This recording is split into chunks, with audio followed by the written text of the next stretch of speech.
Hello, hello! Fresh from Pinas, mga groceries natin. Nakasupot pa ng SM at Metro. Ayan. Makikita nyo kung anong mga pinamili namin. Ajinomoto, betchin. May betchin pa, may coffee ko. Ayan, mga mix. Ano pa ba? Ayan, Mamacita. Tsaka, syempre may shrimp paste ako, may bagoong ako, napakamahal madaman dito niyan. So, pag nagkakare-kare, ayan, meron na. Meron akong pili nuts. Masarap yan. At meron din akong oyster sauce. Hindi na sana ako bibili, pero wala lang, bumili lang ako. May mga piaya at hopia. Ayan. Dahil nakakamiss ang mga tinapay ng Pilipinas. Ayun, meron akong mga cheese whiz dun, At may sampalok ako. Yan, sampalok yan. At yung isa sampalok din yan. Ayan, at meron pa akong mga sampalok. Ayan siya, diba? Barrio Fiesta yan. Ang galing ng Barrio Fiesta, meron ng ganyan.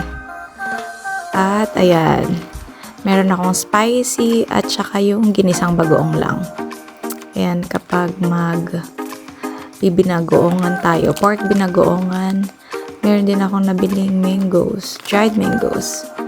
Yan, kaso 2 piraso lang. Tsaka guyabano. Kasi mahal ng mga bilihin sa Pilipinas. Yan, may palabok ako. Kare-kare mix. At menudo afritada mix. At meron din kaldereta.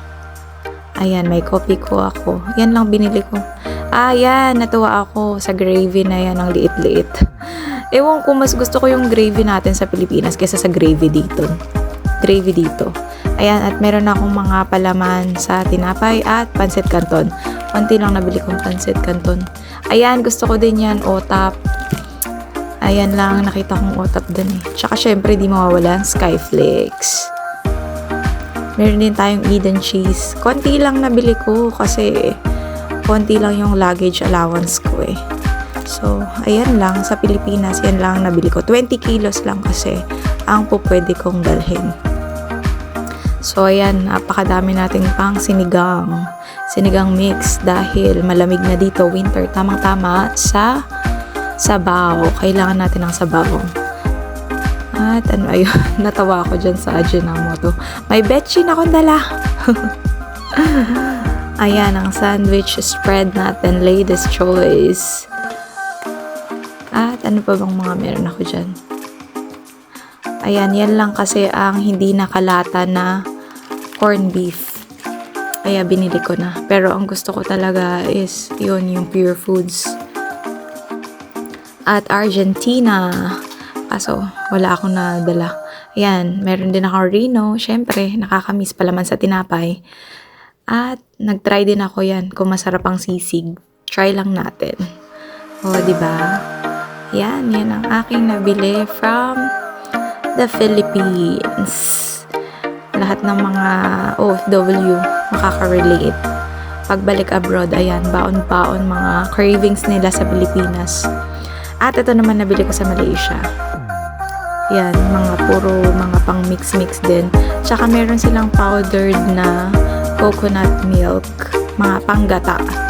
Ayan, may kape. Kasi sinearch ko kung anong magandang bilhin from Malaysia. Yun, masarap daw yung kape nila. Tsaka yung durian chocolate.